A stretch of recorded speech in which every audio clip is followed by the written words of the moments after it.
Assalamu alaikum everyone. This is Saeed Noor Hussain and today we will be conducting a lecture on CSS essay. Essay जो है वो बहुत ही एक अहम subject है CSS का और इसमें मैक्सिमम जो स्टूडेंट्स हैं वो फेल हो जाते हैं और ये एक बहुत बड़ा जो है बैरियर होता है CSS क्लियर करने में। जो दूसरे सब्जेक्ट्स में भी बहुत अच्छा परफॉर्म करते हैं वो भी इसमें फेल होने की वजह से CSS में आगे नहीं बढ़ सकते। तो ऐसे पे आपने बहुत फोकस करना है, उस पे बहुत मेहनत करनी है और ये जो सबसे वीकेस्ट जो है ना, ये जो चेन में लिंक है इसको स्ट्रॉन्ग करना है आपने और इसको सही तरह लेके चलना है। उसमें सबसे पहले अहम बात जो है वो ये है कि आपने एसे को समझना है कि एसे है क्या चीज़। बहुत सी मिथ्स आपने सुनी होंगी, डिफरेंट टीचर्स का डिफरेंट वर्जन होता है और वो मोस्टली ठीक होते हैं, लेकिन एक जो बिगर पिक्चर है वो बहुत से लोग मिस कर जाते हैं। मैं आज कोशिश करूंगा कि आप लोगों के एसे के बारे में जो डिफरेंट कॉन्सेप्ट्स हैं उनको अलाइन कर सकूं और आपको एक सेंट्रल आइडिया बता सकूं कि ऐसे होता क्या है। ठीक है, तो मैं अब स्लाइड शेयर करने लगा हूं।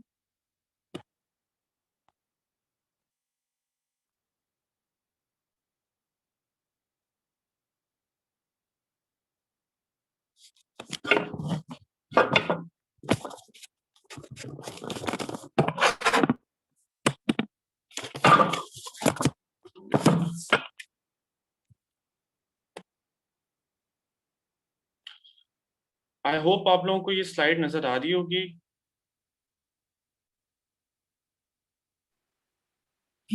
तूबा आप बताएं, आपको स्लाइड नजर आ रही है? आप अनम्यूट कर सकती हैं। Yes sir.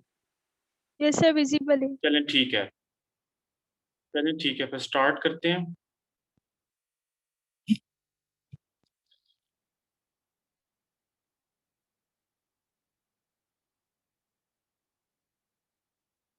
देखिए, सबसे पहले समझते हैं कि एसे होता क्या है।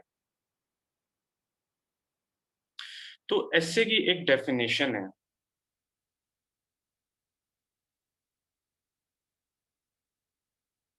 एसे की डेफिनेशन ये है, जो इसका लिटरल मायने है वो होता है टू अटेम्प्ट, कि एक एफर्ट करना, एक अटेम्प्ट करना।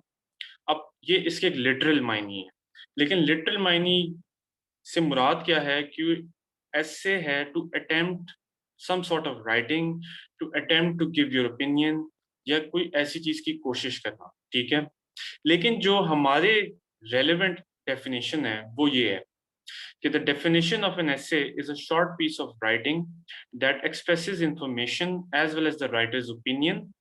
ठीक है, ये एक डेफिनेशन है। फिर एक है written composition of moderate length exploring a particular issue और सब्जेक्ट। अब इसमें गौर कीजिएगा कि it's a short piece of writing.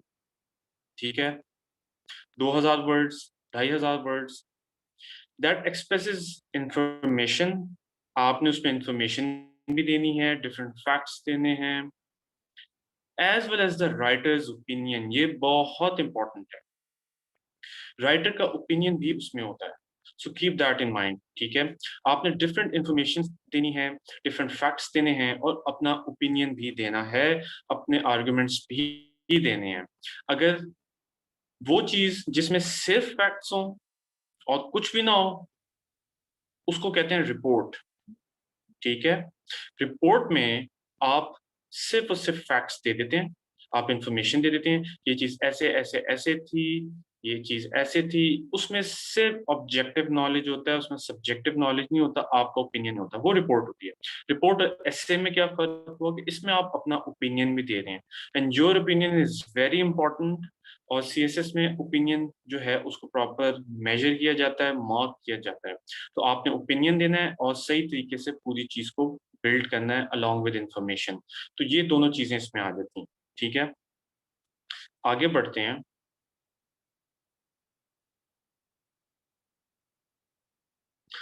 एसे का बेसिक स्ट्रक्चर क्या है, ये समझना बहुत जरूरी है। एसे का बेसिक स्ट्रक्चर समझे बगैर आप आगे नहीं बढ़ सकते। बहुत से आप में लोग ऐसे होंगे जो बिगिनर्स हैं, बहुत से ऐसे लोग हैं जिन्होंने इस पर ऑलरेडी काम भी किया होगा, और बहुत से ऐसे लोग हैं जो लिख भी चुके होंगे और जिन्होंने अटेम्प्ट्स भी दी हैं, ठीक है। लेकिन इस वक्त आप इमेजिन करें कि आपको कुछ भी नहीं पता ऐसे का, किसी टीचर से आपने नहीं पढ़ा हुआ, और आप जीरो से ये चीज जो है वो सीखते हैं। तो जहन में रखिएगा कि सबसे पहले आप ऊपर देखें तो एक ट्राइंगल है जो नीचे की तरफ पॉइंट आउट कर रहा है, ठीक है। मैं एक सेकेंड आपको,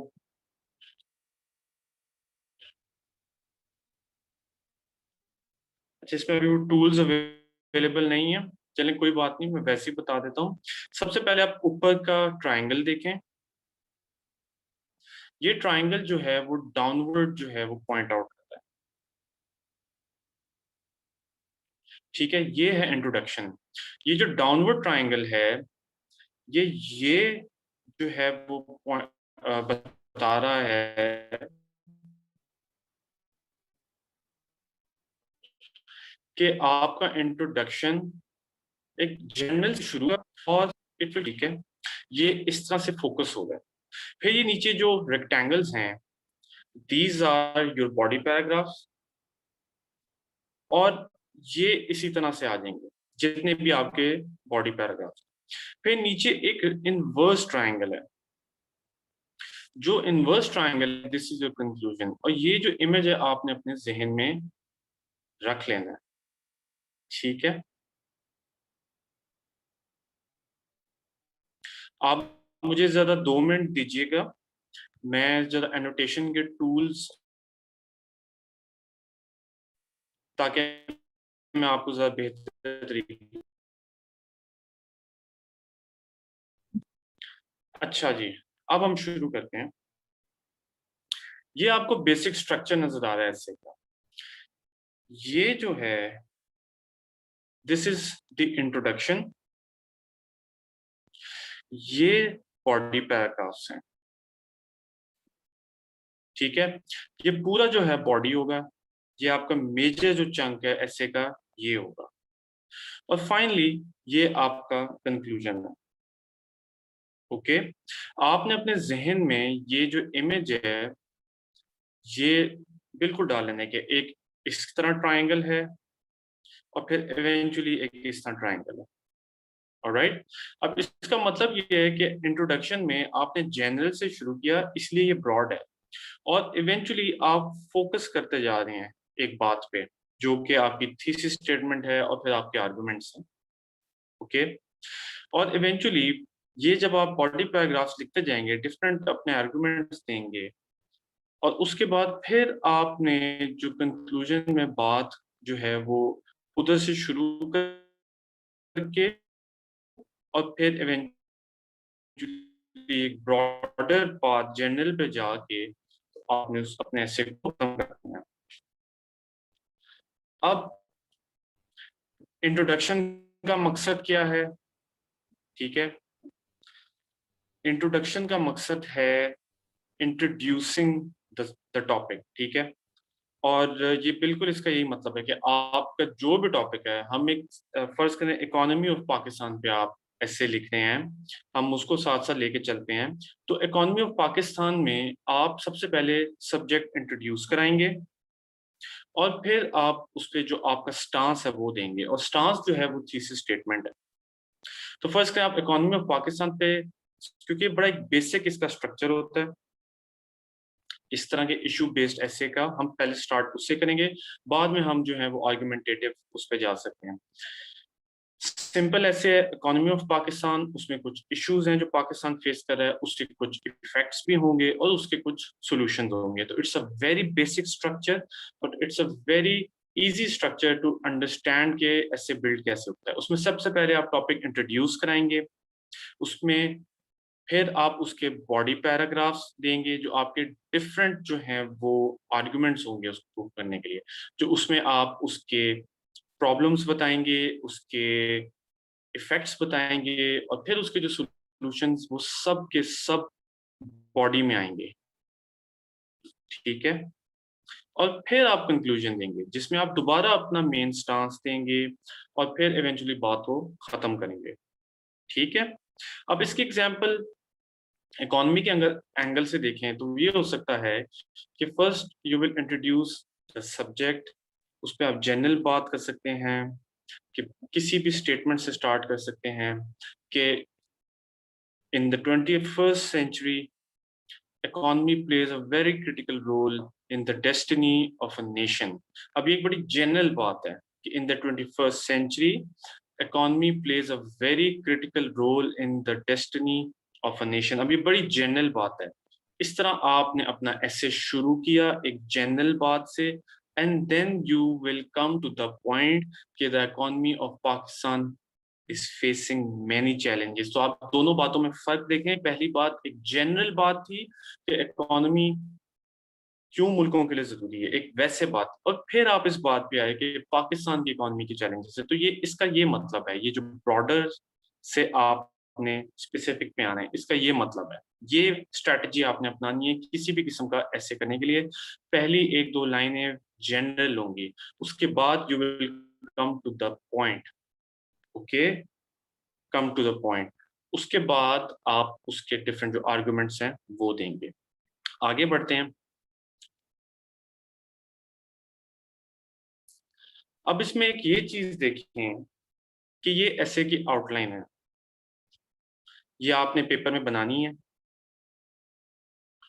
और इसके स्पेसिफिक मार्क्स भी होते हैं और इससे आपके ऐसे का स्ट्रक्चर पता चलता है। ठीक है, इसमें सबसे पहले आप इंट्रोडक्शन की हेडिंग देंगे अपनी आउटलाइन में, उसके नीचे आप थीसिस स्टेटमेंट दे सकते हैं, कई लोग नहीं भी देते। अगर आप उसको बेहतर तरीके से कंट्रोल कर सकते हैं तो आप जरूर दें।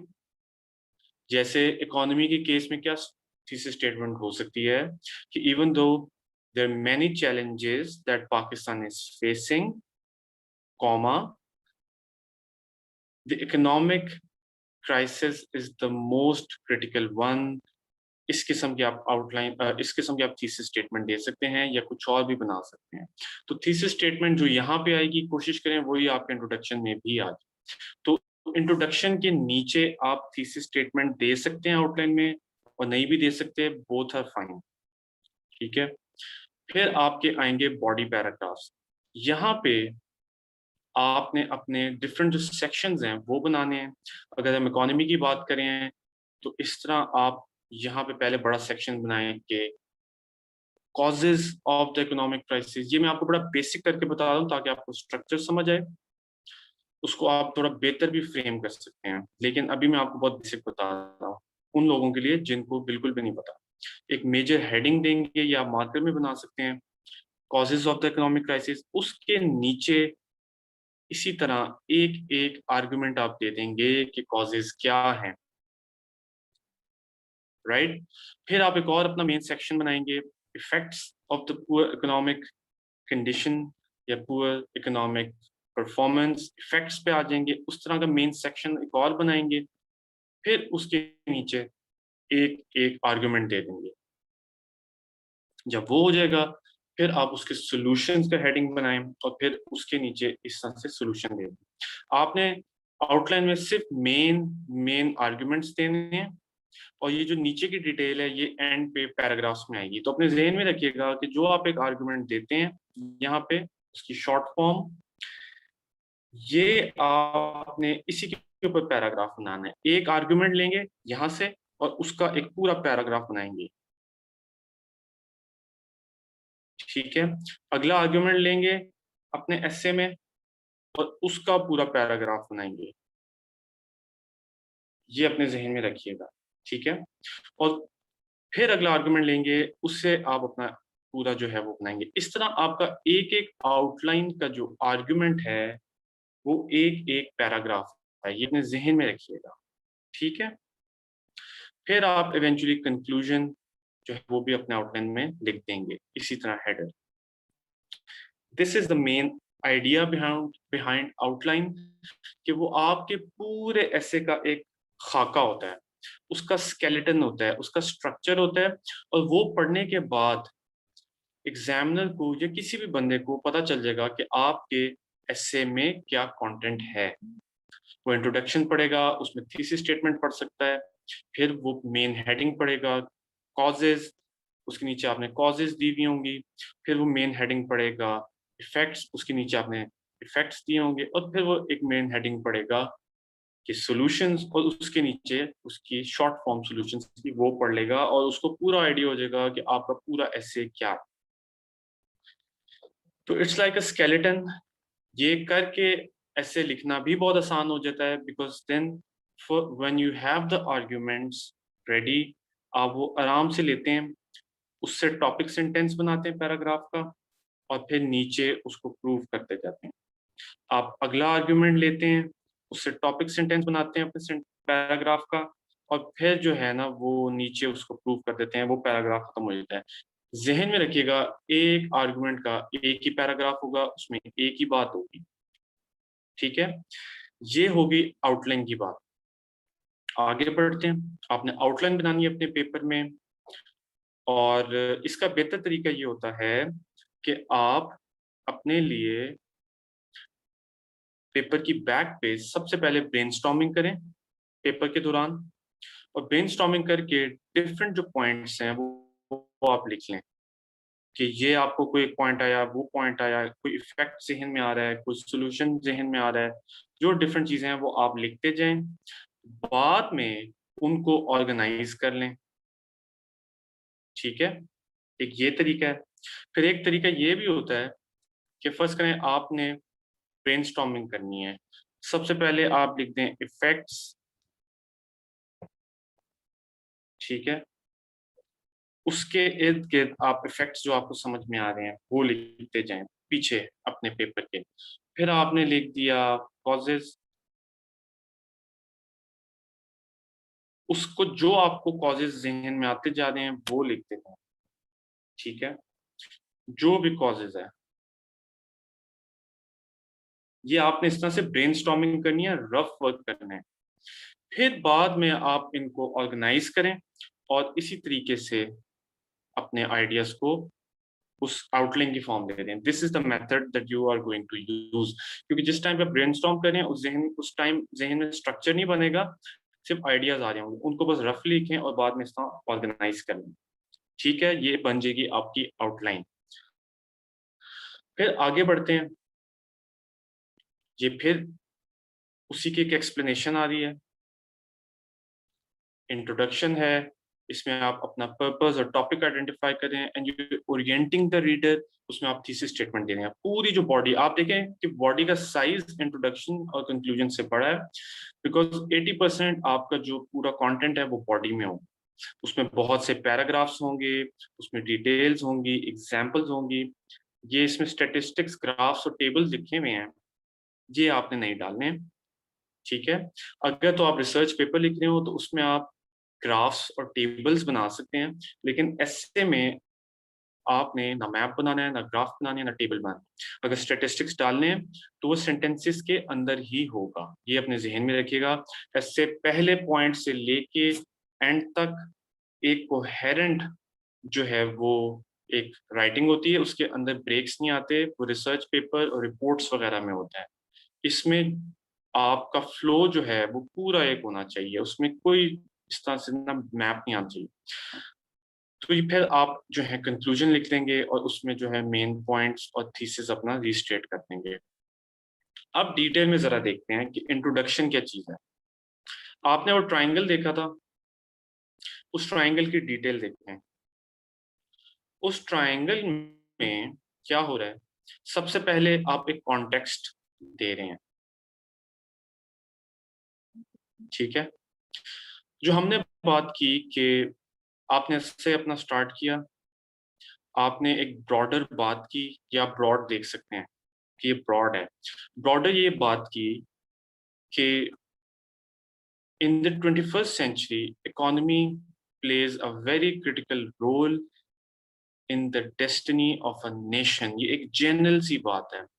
उस जनरल बात से आप फिर एक और कोई जनरल बात कर सकते हैं कि इकोनॉमी क्यों इम्पोर्टेंट है, और फिर आप उस पे अपने मेन उस पे आ जाएंगे। योर पोजीशन, योर क्लेम और योर थीसिस स्टेटमेंट। इस पे बहुत ज्यादा लोग कंफ्यूज होते हैं कि थीसिस स्टेटमेंट क्या चीज है, लेकिन देखें thesis statement is nothing more than your position और your stance on the subject. Economy का सवाल है, आप ये एक्सप्लेन करना चाह रहे हैं कि पाकिस्तान को बहुत से चैलेंजेस हैं, तो आपकी थीसिस स्टेटमेंट या आपकी पोजीशन ये है कि even though there are many challenges that Pakistan faces today, still economy is the most critical problem of Pakistan, which has led to various issues।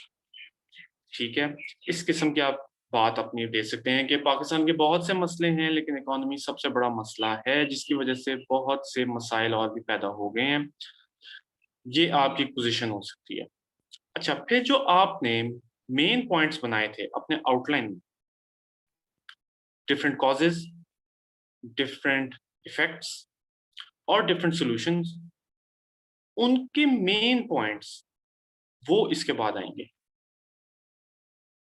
इसको आप कह सकते हैं ग्लिम्पसेस ऑफ द आउटलाइन, इसको आप ये कह सकते हैं कि समरी ऑफ द होल एसे, लेकिन ये इस जगह पे आएगा। और इसका कनेक्शन किस तरह बना कि आपने एक ब्रॉडर बात की कि इकोनॉमी दुनिया के लिए बहुत ज़रूरी है, दुनिया के मुल्कों की प्रोग्रेस के लिए। फिर आपने बात किया कि अनफॉर्चुनेटली पाकिस्तान की economy is not performing well, and even though there many other problems, Pakistan की economy is the worst and the most challenging problem.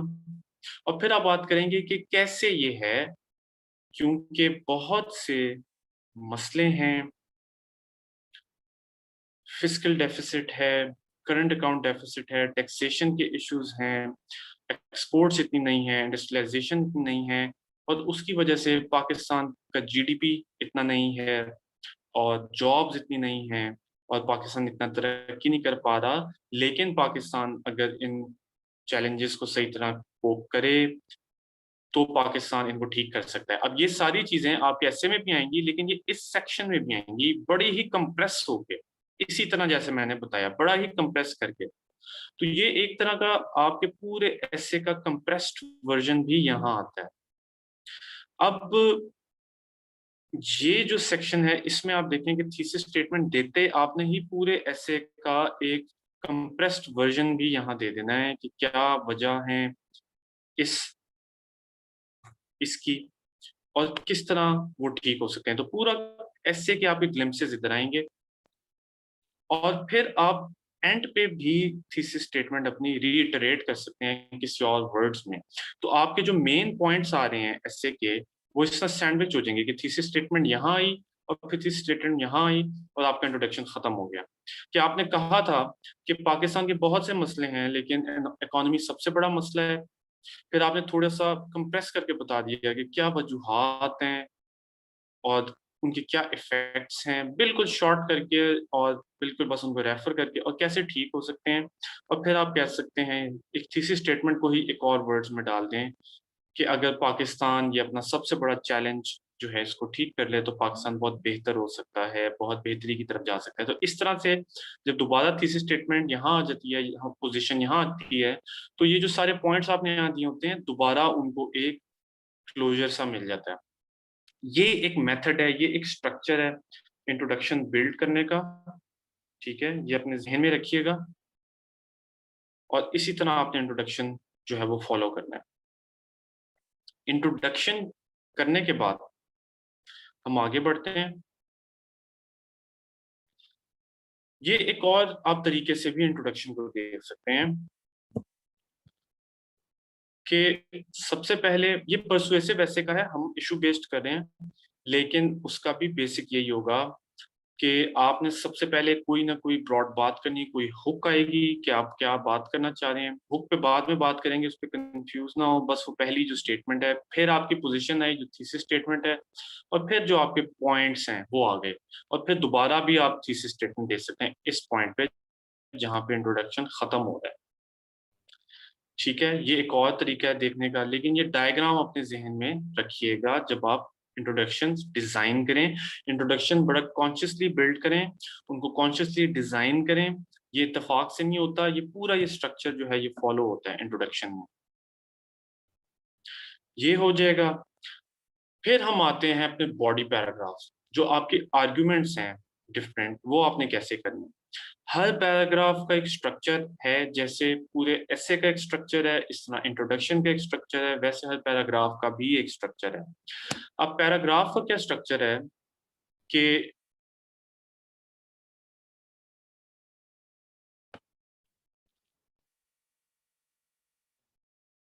Paragraph का ये स्ट्रक्चर है कि पैराग्राफ की पहली line is the topic sentence, और ये वो आर्ग्यूमेंट है जो अपने आउटलाइन में लिखा था। ये जहन में रखिएगा, जो आपने आउटलाइन में एक आर्गुमेंट लिखा है, फर्स्ट करें आप कॉजेज ऑफ इकोनॉमिक क्राइसिस, ठीक है, उसमें आपने एक पॉइंट दिया है कि लैक ऑफ एक्सपोर्ट्स या या weak industrialization in Pakistan, lack of industrialisation in Pakistan, के पाकिस्तान में इतनी इंडस्ट्री नहीं है। ये आपने एक आर्गुमेंट दिया है कि कॉज ऑफ इकोनॉमिक क्राइसिस। जाहिर है, जब इंडस्ट्री नहीं होगी इतनी जॉब नहीं होंगी, जब इतनी जॉब नहीं होंगे लोग बेरोजगार होंगे, इंडस्ट्री नहीं होगी उतने एक्सपोर्ट्स नहीं होंगे, एक्सपोर्ट्स नहीं होता तो उससे आपका जो है वो करंट अकाउंट डेफिसिट भी आता है और इकोनॉमिक ग्रोथ भी नहीं होती जब आपकी इंडस्ट्रियलाइज ना हो मुल्क। तो आपने पॉइंट लिखा था उसमें शॉर्ट फॉर्म में लैक ऑफ इंडस्ट्रियलाइजेशन, ये आपने इफेक्ट्स की हेडिंग के नीचे, सॉरी, ये आपने कॉजेज के इफेक्ट उसमें लिखा था। यहाँ पे आप दोबारा जब वो पैराग्राफ आएगा तो उसको टॉपिक सेंटेंस में लिखेंगे, पैराग्राफ की पहली लाइन, और उसमें आप बताएंगे owing to the lack of industrialisation in Pakistan the country has not seen considerable और एडिक्वेट इकोनॉमिक ग्रोथ। तो उसमें आपने बताया कि इंट्रोडक्शन, सॉरी, ये कि लैक ऑफ इंडस्ट्रियलाइजेशन की वजह से पाकिस्तान में इकोनॉमिक ग्रोथ नहीं हो सकी। तो ये आपका टॉपिक सेंटेंस होगा। टॉपिक सेंटेंस का क्या मतलब है कि उस पैराग्राफ का टॉपिक क्या है। हर पैराग्राफ का भी एक टॉपिक है, और वो आर्ग्यूमेंट है एक जो आप दे रहे हैं। ये अपने जहन में रखिएगा। फिर उस आर्ग्यूमेंट को, जो आपने टॉपिक दिया है, उस पैराग्राफ का जो टॉपिक है, जो आर्ग्यूमेंट आपने दिया है, उसको आपने प्रूव करना है। आपने एक बात की कि जी इंडस्ट्रियलाइजेशन नहीं है, उसकी वजह से पाकिस्तान में इकोनॉमिक ग्रोथ नहीं हो सकी, और इकोनॉमिक ग्रोथ नहीं हो सकी तो जॉब्स वगैरह नहीं आ सकी, ये डेवलपमेंट है। आपने उसी बात को थोड़ा सा और आगे बढ़ा दिया अगले सेंटेंस में, लेकिन फिर आपने उसकी कोई एग्जाम्पल देनी है। ये बहुत इंपॉर्टेंट है, अपने जहन में रखिएगा कि जो आर्ग्यूमेंट आपने दिया उसका कोई ना कोई एविडेंस आपने जरूर देना है उसको प्रूव करने के लिए। आपने ये क्लेम तो कर दिया है कि इंडस्ट्रियलाइजेशन नहीं है, उससे इकोनॉमिक ग्रोथ नहीं हो सकी, लेकिन कोई सपोर्टिंग एविडेंस, कोई डाटा, कोई स्टेटिस्टिक्स, किसी ऑथर का कोट, वो आपने देना है। एविडेंस की बहुत सी फॉर्म्स हैं। एविडेंस जो है वो स्टेटिस्टिक भी एक एविडेंस है, और किसी अथॉरिटी का कोट, कोई इकोनॉमिक अथॉरिटी है जिनकी उसमें एक्सपर्टीज है, उनका कोटेशन आ सकता है। और कोई आर्टिकल पढ़ा है, आप राइटर का डाल सकते हैं, कोई बुक आपने पढ़ी है वो आप डाल सकते हैं, और वो क्रेडिबल हो। और कोई हिस्टोरिकल इवेंट भी आप उसमें कोट कर सकते हैं, लेकिन some sort of solid fact. ये आर्गुमेंट सॉलिड फैक्ट नहीं है। Argument is an argument, but this must be some sort of objective information, कोई फैक्ट, कोई फिगर, किसी इंसान का कोट, किसी अथॉरिटी का, कोई हिस्टोरिकल, कोई इंटरनेशनल एग्जाम्पल दे सकते हैं। फॉर एग्जाम्पल, हम इसमें एग्जाम्पल दे देते हैं ये अपना आर्गुमेंट प्रूव करने के लिए कि साउथ कोरिया है, साउथ कोरिया इंडस्ट्रियलाइज हुआ तो उसमें इकोनॉमिक ग्रोथ हुई, पाकिस्तान में नहीं हुआ, पाकिस्तान में ना इसलिए ग्रोथ नहीं हो सकी। तो आपने मेन अपना पहले आर्गुमेंट दिया था कि लैक ऑफ इंडस्ट्रियलाइजेशन की वजह से पाकिस्तान में इकोनॉमिक ग्रोथ नहीं हो सकी। ये आपके ओवरऑल कॉजेज के एम्बिट में आ रहा है। फिर आपने उसको थोड़ा सा डेवलप कर दिया कि चूंकि इकोनॉमिक ग्रोथ नहीं हो सकी, जॉब नहीं बन सकी, जीडीपी नहीं बढ़ सका। और फिर आपने बताया कि हम साउथ कोरिया की एग्जाम्पल देखें अगर, तो हमने ये देखा कि साउथ कोरिया इंडस्ट्रियलाइज हुआ, उसने इंडस्ट्री लगाई और बहुत जॉब्स क्रिएट हुई, इकोनॉमिक ग्रोथ हुआ। इस वक्त आपको पता होगा प्रोबेबली सैमसंग जो है बहुत बड़ी कंपनी है, वो भी साउथ कोरियन है। तो आप देखें कि कैसे पूरी दुनिया की मार्केट कैप्चर की हुई है उन्होंने। तो अगर हम भी इंडस्ट्रियलाइज करें तो हम भी जो है इकोनॉमिकली ग्रो कर सकते हैं। ये आपने एग्जाम्पल दे दिया अपने आर्गुमेंट को प्रूव करने के लिए। ये हर पैराग्राफ में आपने यही करना है। This structure is going to repeat in each paragraph, जो आपका बॉडी का पैराग्राफ, ये आपने नहीं छोड़ना। पहले आपने आर्गुमेंट दिया जो आपके आउटलाइन में था, फिर आपने उसको थोड़ा सा एक कोई बात उस पर और कर सकते हैं, और फिर उसका ये एग्जाम्पल देनी ही देनी है। ये बहुत क्रिटिकल है। Example, evidence, data, statistic, quotation, कोई बुक का नाम, किसी ऑथर की कोई चीज, वो आपने देना है। किसी वर्ल्ड बैंक की रिपोर्ट, IMF की report, anything that you think can support your argument, वो आपने देना है। और फिर सारी बात को दोबारा जो है वो एक ओवरऑल जो आपका मेन पॉइंट है उसको दोबारा समराइज कर दें। जैसे हमने यहाँ पे साउथ कोरिया की एग्जांपल दी थी कि किस तरह डिजिटलाइज हुआ, सैमसंग की एग्जांपल देखें, पूरी दुनिया की मार्केट कैप्चर की हुई है, और इस तरह उससे पूरे साउथ कोरिया में इकोनॉमिक जो है डेवलपमेंट भी है। और आप दोबारा उस पॉइंट को रिइटरेट कर दें कि अगर पाकिस्तान भी इंडस्ट्रियलाइज करे, या पाकिस्तान ने चूंकि इंडस्ट्रियलाइज नहीं किया, यहाँ हम कॉजेज करें तो हम बात इस तरह फ्रेम करेंगे क्योंकि पाकिस्तान में इंडस्ट्रियलाइजेशन नहीं हुई, इसलिए पाकिस्तान में इकोनॉमिक ग्रोथ भी नहीं हो सकी। ये दोबारा वही पॉइंट एक तरह का रिइटरेट हो जाएगा, but now with this context जो आपने एग्जाम्पल दे दिया है। ठीक है, ये हर पैराग्राफ का स्ट्रक्चर है और ये हर पैराग्राफ में रिपीट होगा। ये आपने बहुत जहन में रखना है। इसी तरह मैथमेटिकली आपने अपना जो है वो पूरा ऐसे बिल्ड करना है। इंट्रोडक्शन का एक पूरा स्ट्रक्चर है, फिर हर पैराग्राफ का एक स्ट्रक्चर है, और उसी को रिपीट करते जाना है। ठीक है, ये पैराग्राफ का स्ट्रक्चर आ गया जो बॉडी पैराग्राफ है। ये एक तरीका है याद रखने का जो आप याद रख सकते हैं हर बॉडी पैराग्राफ को पील के नाम से। अब इसमें क्या है, पील शॉर्ट फॉर्म बनाई हुई है। पॉइंट कि आपका मेन पॉइंट क्या है, आपका मेन आर्गुमेंट क्या है, क्या आप पॉइंट दे रहे हो, उसका कोई एविडेंस दो। ठीक है, कि ये मेरे पास एविडेंस है, वही जो हमने बात की, statistic, argument, example, anything which proves your point, anything that proves your point, वो दो। और फिर उसको थोड़ा सा एक्सप्लेन कर दो, उस पर थोड़ी बात कर लो, और फिर आपने लिंक बनाना है अगले पैराग्राफ के साथ। ये आप इस तरह भी बना सकते हैं, और अगले पैराग्राफ की पहली लाइन को भी पिछले के साथ कनेक्ट कर सकते हैं। ये अपने जहन में रखिएगा कि जो अगला पैराग्राफ आ रहा है वो पिछले से कनेक्टेड होना चाहिए, और सारे पैराग्राफ आपस में एक फ्लो करने चाहिए इस तरह से कनेक्टेड।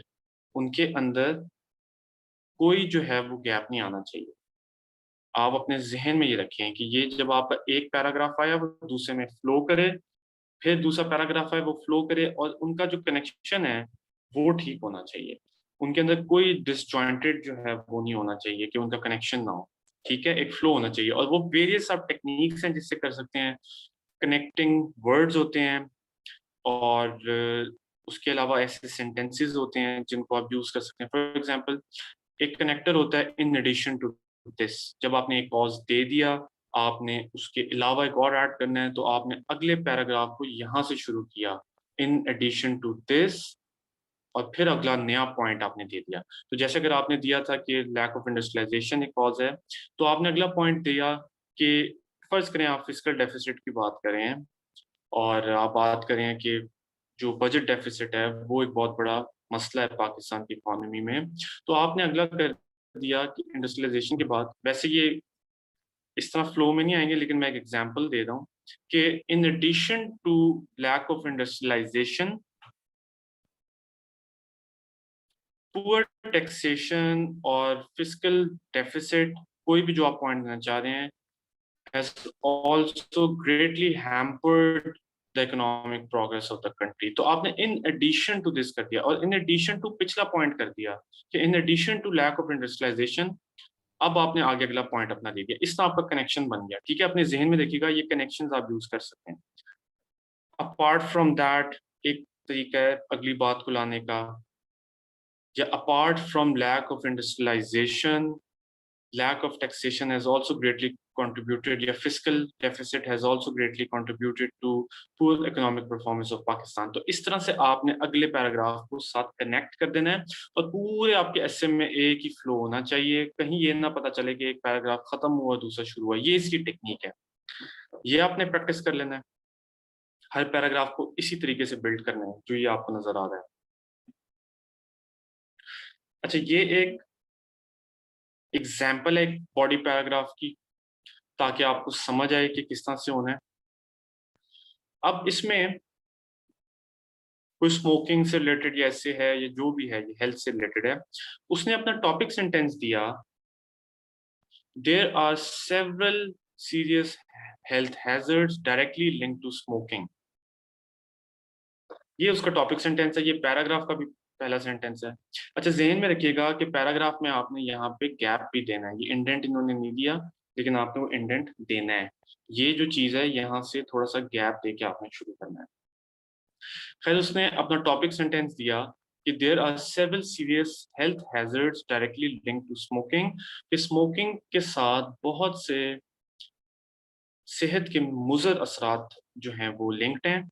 तो इसमें अब हमें पता चला कि इस पैराग्राफ में ये मुज़र असरात की बात करेगा स्मोकिंग से रिलेटेड। ये इस पैराग्राफ का टॉपिक है और ये पहला लाइन जो है ये इसका आर्गुमेंट है। इसने आउटलाइन में भी ऐसे डाला होगा, serious health hazards due to smoking, इस किस्म का कोई पॉइंट इसका आउटलाइन में भी होगा। अब वो यहाँ पे आ रहा है, there are several serious health hazards directly linked to smoking, इसका टॉपिक सेंटेंस है। अब वो आगे उसको एक्सप्लेन कर रहा है, the link between smoking and cancer is well known, as well smoking is linked to other lung diseases like emphysema and bronchitis. यहाँ पे उसने अपनी बात को प्रूव करने की कोशिश की। पहले उसने मेजर क्लेम किया कि there several health hazard directly linked to smoking, फिर उसने बताया कि ये प्रूफ दे रहा है वो कि लंग डिजीजेज हैं एफिसीमा एंड ब्रोंकाइटिस, और उसने आगे और एविडेंस दे रहा है, smokers also have a greater risk of heart disease later in life. This is evidenced in recent court cases in USA where smokers have been awarded damages from tobacco companies. ये उसने एक evidence दिया है यहाँ पे। Further, there is substantial research that even passive smoking can have long-term effects on health. ये थोड़ा सा उसने उस चीज को explain कर दिया हुआ। लेकिन इस सब में ये देखें कि ये जो उसका मेन आइडिया था, ये उसने यहाँ प्रॉपर प्रूव किया इन फैक्ट से। There are several serious health hazards directly linked to smoking, और वो serious health hazards क्या हैं? Emphysema and bronchitis। और फिर उसने आगे बताया, this is evidenced in recent court cases in USA where smokers have been awarded damages from tobacco companies। तो इस तरह से उसने अपना एविडेंस दिया और अपना ये पॉइंट प्रूव किया। फिर आपने उसने फाइनल कंक्लूडिंग सेंटेंस दिया, clearly smoking is a dangerous habit and should be avoided. उसने एक फिर अपने मेन आइडिया के साथ कनेक्ट कर दिया। तो इस तरह से आपने अपने पैराग्राफ्स बिल्ड करने। ठीक है, ये है बॉडी पैराग्राफ, हर बॉडी पैराग्राफ में यही आएगा। ऑलराइट, आगे चलते हैं कंक्लूजन पे। ये आपका आखिरी हिस्सा है और इसमें आपने फिर अपना जो मेन आइडिया है, जैसे इकोनॉमी की बात थी कि पाकिस्तान को बहुत से चैलेंजेस हैं, लेकिन इकोनॉमी एक बड़ा सीरियस चैलेंज है जो कि ग्रोथ रोक रहा है।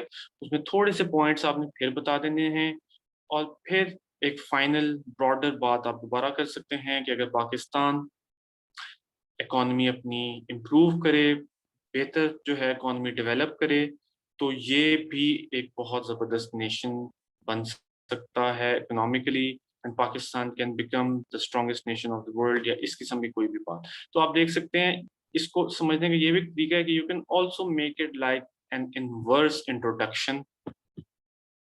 ठीक है, एक इनवर्स इंट्रोडक्शन जो है वो बन रहा है और फिर आप कंक्लूड कर देंगे। This is how you going to build your whole essay. I hope कि थोड़ा सा आप लोगों को कोई हेल्प हुई होगी ऐसे समझने में, ऐसे के डायनामिक समझने में, कि इस तरह आपने पूरे ऐसे को बिल्ड करना है।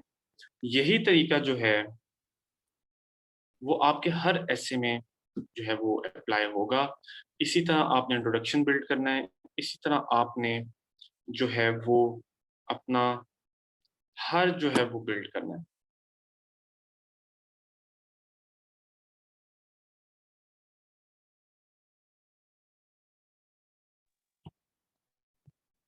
आई होप ये थोड़ा सा आप लोगों के लिए हेल्पफुल था, आप लोगों को थोड़ा समझ आया कि किस तरह से ऐसे बिल्ड करना है। अब हम थोड़े से क्वेश्चंस पूछ लेते हैं इससे रिलेटेड।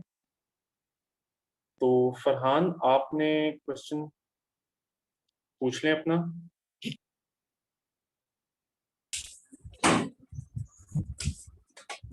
अस्सलाम वालेकुम सर। वालेकुम अस्सलाम। सर मुझे ये पूछना था कि हमें ये कहा जाता है कि आपका जो सेंटेंस है वो शॉर्ट होना चाहिए, और जो है सेंटेंस की स्ट्रक्चर जो है वो बेस्ट होनी चाहिए। तो सर सेंटेंस की स्ट्रक्चर के लिए कोई स्ट्रेटजी या कोई ऐसा कोई बुक अगर आप हमें गाइड कर सकें। Thank you sir. ठीक है, देखें, आपका सेंटेंस शार्प होना चाहिए, बिल्कुल सही किसने आपको एडवाइस दी है। शार्प इसलिए होना चाहिए कि जो बात आप कर रहे हैं you should directly come to the point. कोई बात में आपने एम्बिग्विटी नहीं रखनी, it should be very sharp, it should be very crisp. So keep that in mind, ठीक है। सेंटेंस स्ट्रक्चर से क्या मुराद है? सेंटेंस के स्ट्रक्चर्स आप लोग सही तरह सीखें। सेंटेंस की डिफरेंट टाइप्स होती हैं, ठीक है। ये आप जाके जरा गूगल कर लें या यूट्यूब कर लें। सेंटेंस की टाइप्स क्या होती हैं? सबसे पहले होता है सिंपल सेंटेंस, उसमें एक इंडिपेंडेंट क्लॉज होता है। फिर एक होता है कॉम्प्लेक्स सेंटेंस, उसमें दो क्लॉजेस होते हैं, एक डिपेंडेंट और एक इंडिपेंडेंट। फिर एक कंपाउंड सेंटेंस है, उसमें दो इंडिपेंडेंट हैं। ये तीन ही आप सीख लेना तो it will be more than enough. Be very conscious कि आप क्या कर रहे हैं, कौन सा सेंटेंस लिखते हैं। आपकी राइटिंग में बहुत क्वालिटी आ जाएगी अगर आपको पता होगा कि आप सिंपल सेंटेंस लिखते हैं जिसमें इंडिपेंडेंट क्लॉज है तो वो क्या इम्पैक्ट देगा। अगर आप कंपाउंड सेंटेंस लिखते हैं तो आपका वो एक और तरह का इम्पैक्ट देगा। अगर आप कम्प्लेक्स सेंटेंस दे रहे हैं तो वो एक और तरह का इम्पैक्ट देगा। कम्प्लेक्स सेंटेंस बड़ा खूबसूरत होता है, वो जरूर सीखें। और ये जो मैंने एग्जांपल दी थी कि even though there are many challenges that Pakistan faces, economy is the most critical one, ये एक कम्प्लेक्स सेंटेंस होता है। इसके अंदर दो हिस्से होते हैं, इसमें पहले आप एक बात करते हैं और फिर उस बात को निगेट भी कर सकते हैं। तो ये एक बड़ा अच्छा तरीका होता है बात करने का। इसमें ऑल दो और इस किस्म के सबऑर्डिनेटिंग कंजंक्शंस यूज होते हैं। ऑल दो, इवन दो, ये जो है वो आपके सेंटेंस को एक तरफ लेके जाते हैं और फिर आप कॉमा के बाद एक बात को और तरीके से कर सकते हैं। ये बड़ा जबरदस्त तरीका, इवन थीसिस स्टेटमेंट भी इसी फॉर्म ऑफ सेंटेंस में बनाएं। आप बहुत ज्यादा इंफॉर्मेशन इसमें जो है वो डाल सकते हैं। तो ये सेंटेंस टाइप्स हैं, ये जरूर सीखें, ये इतने मुश्किल भी नहीं है, बड़े सिंपल हैं। आपको बस ये समझना पड़ेगा कि क्लॉज क्या होता है, फिर आपको ये समझना पड़ेगा कि इंडिपेंडेंट और डिपेंडेंट क्लॉज क्या होता है, वो समझें। और फिर आपको समझना पड़ेगा कि इनके डिफरेंट कॉम्बिनेशन से किस तरह ये डिफरेंट टाइप्स ऑफ सेंटेंसेस बनते हैं, ठीक है। फिर थोड़ा सा आप ये सीख लें कि फ्रेजेस क्या होते हैं। फ्रेजेस को थोड़ा सा समझ लें, प्रपोजिशनल फ्रेज को थोड़ा सा समझ लें, वो भी हेल्प करते हैं, ठीक है। वो भी आपकी राइटिंग में क्वालिटी लाएंगे। जैसे एक प्रपोजिशनल फ्रेज है, लॉन्ग टाइम अगो, कॉमा, फिर आपने अगली बात कर दी, तो ये पहले एक फ्रेज है। ये समझें कि क्लॉजेस और फ्रेजेस में क्या फर्क होता है, उससे भी आपको बहुत बेहतरी आएगी। और आपके जो वो ग्रामर का प्रेसी में पार्ट है, सेंटेंस करेक्शन का, वो बहुत इजीली आप हैंडल कर सकते हैं। और दूसरा पंक्चुएशन का पार्ट आप बहुत इजीली हैंडल कर सकते हैं। तो ये भी आप समझ लें, इसमें आपको ज़्यादा टाइम नहीं लगेगा। लेकिन आप अगर आप कॉन्शियसली लिख रहे होंगे कि ये फ्रेज आ रहा है, अब मैं इस तरह से इंडिपेंडेंट क्लॉज यूज कर रहा हूँ, सिंपल सेंटेंस है, कॉम्प्लेक्स सेंटेंस है, आप बड़ा कॉन्शियस सोचेंगे कि ये मैं किस तरह से चीज़ को बिल्ड कर रहा हूँ, ठीक है। ये ज़रूर देखें। फिर एडवर्ब्स होते हैं, उनको ज़रा सही तरह समझ लें, वो भी सेंटेंसेस में यूज होते हैं, उससे भी क्वालिटी आती है, और ये ज़रूर देखें। चलें आगे बढ़ते हैं। नूरुल ऐन, आप अपना क्वेश्चन पूछ लें।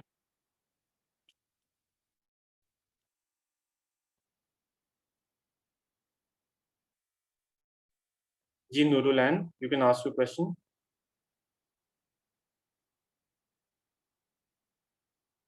चले आमना से पूछ लेते हैं। Amna Javed, you can ask your question. अस्सलाम वालेकुम सर। सर वो मैं पूछना था कि ये जो हेडिंग्स होती हैं ये हम लोग ऐसे में ऐड कर सकते हैं या एक स्ट्रेट पैराग्राफिक फॉर्म में सिर्फ ऐसे को लिखते हैं? बहुत अच्छा क्वेश्चन है। देखें, ऐसे में आपने हेडिंग्स नहीं देनी, पीरियड, इसके अलावा इस पे कोई जो है दूसरी राय नहीं है। और हेडिंग्स वगैरह आपने सिर्फ आउटलाइन में देनी है, और उसमें भी डिफरेंट सेक्शंस मार्क करने के लिए मार्कर से। ऐसे में आप जब स्टार्ट करें, पहले वर्ड से कंक्लूजन के आखिरी वर्ड तक there will be no heading, no map, no graph, no table, कोई हेडिंग नहीं होगी। ये क्लियर कर लें अपने जहन में आइडिया। वो एक फ्लो में पूरी एक कंटिन्यूअस राइटिंग होगी जिसमें कोई भी ब्रेक नहीं आएगी। ये अपने जहन में रखिएगा, ठीक है। अगला क्वेश्चन रहमान वजीर। जी रहमान। हेलो, अस्सलाम वालेकुम सर।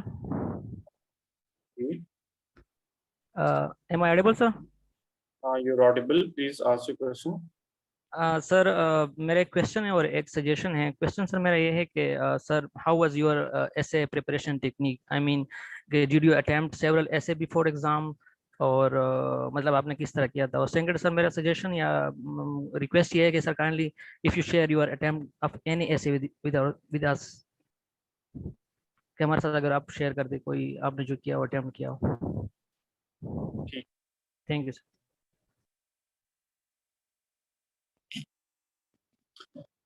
अच्छा, देखें, ऐसे प्रिपेयर करने का तरीका ये है कि सबसे पहले तो आपने स्ट्रक्चर मास्टर कर लिया, जो मैंने आज आपको समझाया है। ये तो आपने बिल्कुल नहीं भूलना, ये हर ऐसे में अप्लाई होगा, ठीक है। Once you get the hang of the structure, आपको समझ आ जाए कि एविडेंस आपने लिखना है, आर्गुमेंट्स लिखने हैं, तो जब अब आप अपने ऐसे की तैयारी करेंगे, आप अलोंग दीज लाइंस करेंगे। आप जब भी आप कोई तैयारी करेंगे, आप उसमें आर्गुमेंट्स प्रिपेयर करेंगे उस टॉपिक के, और उस आर्गुमेंट को प्रूव करने के लिए कोई एविडेंस प्रिपेयर करेंगे, ठीक है। तो आपकी प्रिपरेशन इस तरह से होगी कि आपने आर्गुमेंट्स बनाए हुए होंगे उस ऐसे के, और उस हर आर्गुमेंट को प्रूव करने के लिए कोई ना कोई एविडेंस आपने अपने पास रखा होगा। तो आप ऐसे की आउटलाइन की फॉर्म में तैयारी करें, फिर उसका एक इंट्रोडक्शन प्रैक्टिस करें। मैं यही करता था कि एक टॉपिक पे आपने आउटलाइन बना ली, उसका एविडेंस इकट्ठा कर लिया हर आर्गुमेंट का, और फिर उसका एक इंट्रोडक्शन प्रैक्टिस कर लिया। पूरा ऐसे आप ना भी लिखें तो कोई बात नहीं, अगर आपने आर्गुमेंट्स और उनका एविडेंस इकट्ठा किया हुआ है तो आपने उसको एक पैराग्राफ की फॉर्म ही देनी है, ठीक है। फिर हर 10वां ऐसे जो है, या हर पांचवा ऐसे जो है, वो पूरा आप लिख लें, ताकि आपकी एक लिखने की भी प्रैक्टिस हो, आपको फ्लो भी बनाना आए, ताकि एक बात से दूसरी बात में आप फ्लो कर सकें, एक पैराग्राफ से दूसरे पैराग्राफ में आप फ्लो कर सकें, ठीक है। जहाँ तक दूसरा आपका क्वेश्चन है, इफ आई फाइंड माय एसे, अभी काफी अरसा हो गया मेरे पास नोट्स वगैरह कहीं चीजें बंद पड़ी हैं। I will see if I find my essay, मैं जरूर शेयर कर दूंगा आप लोगों के साथ, वरना आउटलाइन तो मैं डेफिनेटली शेयर कर दूंगा। एक आउटलाइन मैंने ऑलरेडी शेयर भी की है, इज वर्ल्ड पीस पॉसिबल या is the world moving towards peace, ऐसा उसका टॉपिक है, वो आप काइंडली देख लीजिएगा। वो इसी तरह से आपको समझ आएगी। वो एक आर्गुमेंटेटिव ऐसे है, थोड़ा सा कॉम्प्लेक्स है, लेकिन उसमें प्रिंसिपल्स यही अप्लाई होते हैं, आर्गुमेंट्स हैं और उनका एविडेंस है। आप वो जरूर देखें, आपको समझ आएगा कि उस किस्म के ऐसे कैसे अटेम्प्ट करते हैं। फिर आगे बढ़ते हैं, जावेरिया रहमान, आप प्लीज आस्क योर क्वेश्चन। जी, अस्सलाम वालेकुम sir. Sir, am I audible? You are audible. Sir, मेरा क्वेश्चन ये था कि ऐसे में तकरीबन कितने वर्ड्स का होना चाहिए, लेंथ के अकॉर्डिंग कितनी लेंथ होनी चाहिए ऐसे की? और दूसरा मैं ये कंफर्म करना चाह रही थी कि अभी आपने बताया कि आउटलाइन में हमने पॉइंट्स लेने हैं और उसके बाद जब हमने ऐसे स्टार्ट कर लेना है उस वक्त वो कॉन्टिन्यूस होना चाहिए। जी बिल्कुल। ये दो दो क्वेश्चन सर ये मेरे थे। Thank you. देखें, ऐसे 2000 वर्ड्स का होना चाहिए CSS का, और 2000 इज इनफ, लेकिन क्वालिटी पे कॉम्प्रोमाइज नहीं करना। अगर क्वालिटी अच्छी है तो 1900 1800 तक भी चल सकता है, but try to write 2000 words without compromising the quality. ये जहन में रखिएगा कि वर्ड्स इतने इंपॉर्टेंट नहीं है, क्वालिटी इंपॉर्टेंट है। अगर आप वो क्वालिटी, टेक्निक, ऐसे के ये सारे प्रिंसिपल्स डिमॉन्स्ट्रेट करेंगे, एग्जामिनर जो है वो आपको रिवॉर्ड कर देगा। 1800-1900 वर्ड्स भी इनफ हैं, लेकिन इससे कम ही आपने लिखना। ट्राई टू गो बियॉन्ड 2000, लेकिन अगर 1900 भी आ जाता है तो ठीक है, दैट्स मोर देन इनफ। लेकिन क्वालिटी पे कॉम्प्रोमाइज नहीं करना, इन प्रिंसिपल्स पे कॉम्प्रोमाइज आपने नहीं करना। जहां तक बात है कि जो आपका दूसरा क्वेश्चन है, यस, आउटलाइन पॉइंट्स की फॉर्म में होती है, बुलेट पॉइंट्स होते हैं, और जो आपका एसे है वो पूरी एक कंप्लीट राइटिंग होती है, उसमें कोई ब्रेक नहीं आएगा, एक बात से दूसरी बात फ्लो करेगी। कंटिन्यूस एक बात होगी, कंटिन्यूस आर्गुमेंट होगा, इट्स वन लॉन्ग आर्गुमेंट, ये अपने जहन में डालें, या it's one long sentence, it's one long argument, it's one long piece of writing. उसमें कहीं ब्रेक नहीं आएगा इस किस्म का कि आपने बुलेट पॉइंट शुरू कर दिए या आपने मैप्स बनाना शुरू कर दिए, ये आपने नहीं करना। ठीक है, अगला क्वेश्चन ले लेते हैं तौकीर का। तौकीर प्लीज अपना क्वेश्चन पूछें। सर अस्सलाम वालेकुम। सलाम। सर मेरा क्वेश्चन ये था कि सर मैं तकरीबन पिछले जो 4 महीनों से कंसेक्यूटिव डॉन के आर्टिकल्स पढ़ रहा हूँ और डिफरेंट राइटिंग स्टाइल्स को भी ऑब्जर्व कर रहा हूँ। तो सर मेरा क्वेश्चन ये है कि कौन सा राइटिंग स्टाइल बेस्ट है ऐसे लिखने के लिए। और सर मैं अभी 6th सेमेस्टर में हूँ, तो मैं चाहता हूँ कि इस जो मेरा अगला पूरा ईयर है इसमें मैं अपने ऐसे को प्रिपेयर करूं, जस्ट ऐसे को प्रिपेयर कर लूं, ऐसे के काबिल हूं। तो मैं किस तरह अपनी स्ट्रेटेजी बनाऊं, क्योंकि मैं छोटी राइटिंग तो कर रहा हूं लेकिन मुझे उससे कोई मुझे नहीं बेनिफिट नहीं नजर आ रहा। अच्छा तौकीर, आपको ये स्ट्रक्चर कुछ समझ में आया ऐसे का? देखिए, आपने सबसे पहले ये स्ट्रक्चर समझना है जो मैंने आज आपको समझाया। जब आपको वो समझ आ जाए फिर आपने आगे पढ़ना है। जहां तक बात है राइटिंग कौन सा स्टाइल बेहतर है, तो वो स्टाइल बेहतर है जो कि डायरेक्टली बात करे, वर्बोसिटी ना हो, सिंपल इंग्लिश में लिखना है, बिल्कुल सिंपल इंग्लिश में। उसमें अच्छे वर्ड्स यूज करें जो कि इफेक्टिव हैं, लेकिन words for the sake of words आपने नहीं यूज करने हैं। प्लीज ये फ्लॉवरी लैंग्वेज आपने नहीं यूज करनी, that is not the point of essay. Ideas clear होने चाहिए, जो बात आप करना चाह रहे हैं, जो बात आपके जहन में है, वो बात कितनी इफेक्टिवली एग्जामिनर तक पहुंच रही है, दैट इज द पॉइंट। ऐसी इंग्लिश होनी चाहिए, पेचीदा नहीं होनी चाहिए। देखिए एक फर्क यह है कि जो चीज आप प्रिंटेड पढ़ते हैं या ऑनलाइन पढ़ते हैं वो हैंड रिटन नहीं होती, वो प्रिंटेड होती है, उसमें लेटर्स भी अलग नजर आ रहे होते हैं, तो it's easier to understand them. जहां आप हाथ से लिखते हैं, पहले तो आप हाथ से लिखते हैं, राइटिंग अंडरस्टैंड करनी है। दूसरी चीज ये है कि वो अगर आप और कॉम्प्लिकेटेड कर देंगे तो आपके आइडियाज कम्युनिकेट ही नहीं होंगे। तो वो कम्युनिकेट करने के लिए बहुत जरूरी है कि सिंपल लिखें और इफेक्टिव लिखें। इस किस्म की आपने राइटिंग करनी है। डॉन वगैरह में थोड़े से पेचीदा चीजें पेचीदा स्टाइल्स होते हैं, उनको ना फॉलो करें। जो सेंटेंस टाइप्स हैं ये जरूर सीखें और इनके थ्रू अपनी राइटिंग करें। जो डिफरेंट टाइप्स ऑफ सेंटेंसेस हैं ये सीख लें, ज्यादा टाइम नहीं लगेगा इसमें। इनके थ्रू फिर अपनी राइटिंग करें तो उसमें वो क्वालिटी आना शुरू हो जाएगी। अगला क्वेश्चन लेते हैं मायरा जुल्फिकार का। जी अस्सलाम वालेकुम सर। सर मेरा क्वेश्चन सबसे पहले ये था कि जो हम कोटेशंस ऐड करते हैं सर, और फिर उसके अलावा इस्लामिक वर्सेस ऐड करते हैं, वो कर सकते हैं सर ऐसे में ऐड। और सर दूसरा क्वेश्चन ये था कि जैसे हम आपने कहा कि ये डॉन के आपको पढ़नी चाहिए आर्टिकल्स, सर उसमें कौन सा कोई स्पेसिफिक एक एरिया या पोर्शन है जिसको हम पढ़ सकते हैं स्पेसिफिकली ऐसे के लिए? सर काइंडली ये दो क्वेश्चंस क्लियर कर दें। ठीक है, देखें कोटेशन आप डाल सकते हैं ऐसे में और आपने डालनी है, ठीक है।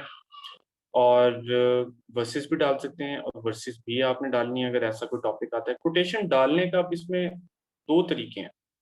एक तरीका तो ये है कि आप लिखते जा रहे हैं और एकदम सेंटर में आपने कोटेशन डाल दी है, ठीक है, लेकिन उससे फ्लो ब्रेक होगा और वो ऐसे के प्रिंसिपल्स के भी खिलाफ है। कोटेशन डालने का तरीका ये है कि वो आपकी राइटिंग के अंदर ही आ जाए, ठीक है। फॉर एग्जाम्पल अगर हम कोई बात कर रहे हैं, फर्ज करें हम किसी भी कोई स्कॉलर को कोट करना चाहते हैं इकोनॉमी के एंगल से, ठीक है, और उस पर आपने कोई चीज़ पढ़ी है, खुरम हुसैन का आपने एक आर्टिकल पढ़ा है डॉन में, वो इकोनॉमी पे लिखते हैं, ठीक है। अब आप उनको कोट करना चाहते हैं और वो कह रहे हैं कि पाकिस्तान की जो परफॉर्मेंस है इकोनॉमी की वो बेहतर हो जाएगी अगले माली साल में, ये उनकी एक प्रिडिक्शन है, फर्ज करें। अब आप इसको कोट करना चाहते हैं और आप उसको उसमें डालना चाहते हैं as an authority, as an evidence, तो आप उसमें इस तरह लिखेंगे फ्लो में कि Khurram Hussain, a writer, a renowned writer on economy of Pakistan, argues that या makes a case that Pakistan's economy will improve। ये मैंने अब इनडायरेक्ट जो है वो उस फॉर्म में लिखा है कि दैट लगा के, ठीक है, कि Khurram Hussain comma a reputed writer on economy of Pakistan, comma, argues that the economy of Pakistan is moving in a good direction or in a better direction or in a favorable direction. ये है इस तरह। दूसरा तरीका क्या होता है कि आप उसका डायरेक्टली कोट देते हैं, अगर एग्जैक्ट वर्ड्स आप लेंगे कि Khurram Hussain comma a well-known writer on economy, comma, says, comma, quotation mark, और उनके एग्जैक्ट वर्ड्स कोट कर दें, the economy of Pakistan is moving towards a favourable direction, full stop, quotation mark close. ये डायरेक्टली उनके words आ गए। अगर आप उनको इनडायरेक्टली कोट करना चाहते हैं, वो पहले दैट लगा के आप उसको कोट कर देंगे। ये तरीका है कोट करने का ऐसे के अंदर कि आपके पैराग्राफ के अंदर ही वो आ गया, उसके फ्लो में ही आ गया। ठीक है, I hope that answers your question. आगे चलते हैं, शाजीन आप अपना क्वेश्चन पूछ लें। अस्सलाम सर। सलाम। सर एक मेरा ये सवाल है कि जब मटेरियल गैदर करना है ऐसे का, स्पेशली जो आउटलाइन बनानी है, एक तो मटेरियल गैदरिंग पे है, दूसरा ये है कि जब हम ऐसे लिखते हैं, फॉर एग्जांपल हमने कोटेशन लिखी है या फैक्ट्स एंड फिगर्स लिखे हैं, तो उसे हमें ब्लैक पॉइंटर से हाईलाइट करने की जरूरत है या नहीं है, या मर्ज करके हैंडराइटिंग में लिखते हैं उस ब्लू पॉइंटर से ही? बड़ा अच्छा आपका सवाल है, और ये क्वेश्चन मुझे भी बड़ा बॉदर करता रहा थ्रू आउट माई प्रैक्टिस। मैंने बहुत से लोगों को कंसल्ट किया कि क्या हम फैक्ट्स को ब्लैक पॉइंटर में लिख सकते हैं या नहीं लिख सकते, और ये इस पे आपको दोनों ही व्यूज मिलेंगे। जो आपके नॉर्मल CSS के पेपर हैं, Pakistan affairs, current affairs, IR जो भी है, उसमें जरूर करें ब्लैक पॉइंटर यूज, उसमें ये कोई मसला नहीं होगा। ये मसला उठता है essay में। मैंने कई पेपर्स में इस तरह किया है, बेहतर होता है क्योंकि आपके फैक्ट्स थोड़े से दिख रहे होते हैं, लेकिन I was not comfortable doing it in the final paper. मैंने नहीं किया फाइनल पेपर में, क्योंकि मुझे लग रहा था कि ऐसे का एक फ्लो टूटता है एंड यू डोंट नो कि कौन सी चीज़ जो है वो आपको पिनलाइज कर जाए। तो मैंने फाइनल पेपर में नहीं किया। आप अगर करना चाहते हैं तो करें, कई लोग कर भी देते हैं, लेकिन बेहतर ये होगा कि ऐसे कोई फ्लो में लिखें और इस तरह से चीज़ें हाईलाइट ना करें। ठीक है, ये सेफ अप्रोच होगी। ठीक है, अपना लास्ट क्वेश्चन आज का लेते हैं यासिर से, and then we will close the session. जी यासिर, अपना क्वेश्चन पूछें। अस्सलाम वालेकुम सर। वालेकुम अस्सलाम। सर मैंने पूछना था लिटरेरी ऐसे का सर उसका जरा बता दे थोड़ा सा। जी देखें, लिटरेरी जो है ना, पहली बात तो मैं आपको बताऊं, कोशिश कीजिएगा कि वो अटेम्प्ट ना करें। ठीक है, और कोशिश करें, सबसे इजी ऐसे होते हैं issue based, economy of Pakistan, tourism, कोई चैलेंज है, एजुकेशन, इस किस्म के। ये सबसे आसान है क्योंकि इनका स्ट्रक्चर सबसे आसान है, इनके आर्गुमेंट्स बड़े आसान होते हैं। ये कर लें। अगर ये नहीं कर सकते, बेहतर थोड़ा कुछ और या करना चाह रहे हैं, तो फिर थोड़े से ऐसे ऐसे की तरफ आए जो कंसेप्चुअल होते हैं लेकिन पूरी तरह लिटरेरी नहीं होते। ठीक है, जैसे मैंने अटेम्प्ट किया था फ्रीडम ऑफ स्पीच पे। अब वो टॉपिक क्या था कि I disagree with what you have to say, but I will defend to the death your right to say it. अब ये फ्रीडम ऑफ स्पीच पे है, ये लिटरेरी नहीं है पूरी तरह, ये जहन में रखिएगा। ये फ्रीडम ऑफ स्पीच पे है, लिटरेरी की तरह भी इससे आप कर सकते हैं, लेकिन मैंने इसको भी थोड़ा सा सब्सटैंशियल कर दिया था कि जो फ्रीडम ऑफ स्पीच है वो कैसे सोसाइटी के प्रोग्रेस के लिए बहुत ज़रूरी है। उसमें मैंने फिर उसको डिफरेंट आर्गूमेंट्स दे दिए कि कैसे ज़रूरी है, और फिर उनका एविडेंस दे दिया, और वो कुछ फिर एरियाज दे दिए कि अगर फ्रीडम ऑफ स्पीच ना हो तो सोसाइटीज में क्या होता है। ठीक है, उनका डीजनरेशन क्यों हो जाती है। तो ये मैंने इस तरह से हैंडल किया। लेकिन कुछ इस किस्म के ऐसे होते हैं जो बिल्कुल लिटरेरी होते हैं, जैसे when life gives you lemons make lemonade. ये वो टॉपिक्स हैं जो पूरी तरह लिटरेरी हैं, और इनको आप इस तरह से जो है वो मोल्ड भी नहीं इतने आराम से कर सकते। लेकिन फिर भी अगर आप वो करना चाहते हैं तो उनको करने के स्ट्रक्चर्स और हैं। अब फर्स्ट करें, ये एक टॉपिक है when life gives you lemons make lemonade. अब पहले तो आपने उस टॉपिक को इंटरप्रेट करना है कि जब जिंदगी आपको टफ सिचुएशन से गुजारे, try to make best use of them. आप इसको एक्सप्लेन करेंगे, इसको इंटरप्रेट करेंगे, और फिर आप अपना मेन सेक्शन ये बना सकते हैं कि why this is the case, why I agree with this statement, कि ये ऐसे ही है कि जब आप पे मुश्किलात आए तो आपको उनका सामना करना चाहिए और उनको अपॉर्चुनिटीज में कन्वर्ट करना चाहिए। ये आपने मेन हेडर दे दिया, अब इसके नीचे आर्गुमेंट्स दे दिए। तो उसमें आप पर्सनल लेवल पे भी कर सकते हैं और इसमें आप माइक्रो लेवल एनालिसिस के एंगल से भी हेडिंग बना सकते हैं, मैक्रो लेवल पे भी बता सकते हैं कि डिफरेंट उसमें सेग्रीगेट करके कि आप पहले इंडिविजुअल की एग्जांपल देते हैं कि जैसे एक इंडिविजुअल आप उसमें दे सकते हैं कि किसी भी इंसान पे जब मुश्किलात आती हैं, उन मुश्किलात को जब वो सही तरह फेस करता है और उसके बाद उनसे आगे बढ़ता है, तो वो उनसे कुछ सीख के आगे बढ़ा होता है और वो ज़िंदगी में अब अगली दफ़ा जब वो उस मुश्किल से गुज़रेगा, तो वो बहुत बेहतर तरीके से हैंडल कर सके। ये बड़ा एक इंडिविजुअल लेवल पे एक एग्ज़ाम्पल आ गई आपका मेन पॉइंट प्रूव करके। और फिर आप इसको एक बड़ा ही पॉलिटिकल एंगल से भी प्रूव कर सकते हैं मैक्रो लेवल पे कि नेशंस की एग्ज़ाम्पल देखिए। कई नेशंस हैं जिन पे मुश्किलात आईं, कैसे उनको फेस किया। अब यूएस की एग्ज़ाम्पल देते हैं, ग्रेट डिप्रेशन आया, पूरी तरह इकोनॉमी कोलैप्स हो गई, फिर फ्रैंकलिन डी रूजवेल्ट आए, कैसे उन्होंने पूरी अपनी नेशन को मोटिवेट किया, सारी नेशन ने बड़े-बड़े मैसिव प्रोजेक्ट्स में जो है पार्टिसिपेट भी किया, इकोनॉमी जो है वो रिवाइव हुई और इस तरह उन्होंने ये चीज़ सीखी। So when life gives you lemons make lemonade, इस किस्म की। और उस आपको पता हो ग्रेट डिप्रेशन की वजह से बड़े नए अदारे वजूद में आए हैं, जो आज तक मुल्कों में उसी तरह चल रहे हैं, उसी तरह इकोनॉमीज़ जो है अब मैनेज होती हैं। तो आप देख सकते हैं कि वो एक कैटास्ट्रॉफी आया, उसकी वजह से कितनी चीज़ें वजूद में आई हैं। आप ये देख लें कि आईएमएफ का एक बहुत बहुत बड़ा रोल है अब पूरी दुनिया में और ये इदारे भी उसी कॉन्टेक्स्ट में बने हैं। तो एक प्रॉब्लम आया, उस प्रॉब्लम को सॉल्व किया और उसका आगे सॉल्यूशन। तो यूँ इंटरप्रेट करके आप उसको इंडिविजुअल लेवल पे भी उस टॉपिक को समझा सकते हैं, प्रूव कर सकते हैं, फिर मैक्रो लेवल पे समझा सकते हैं, पॉलिटिकल लेवल पे बता सकते हैं। इस तरह से उसको डिफरेंट तरीकों से अपने मेन जो स्टांस है, मेन पोज़ीशन उसको प्रूव कर सकते हैं। सोशल लेवल पे प्रूव कर सकते हैं कि कैसे ये ज़रूरी है। इस तरह से आपने लिटरेरी एसे को भी हैंडल करना है। ठीक है?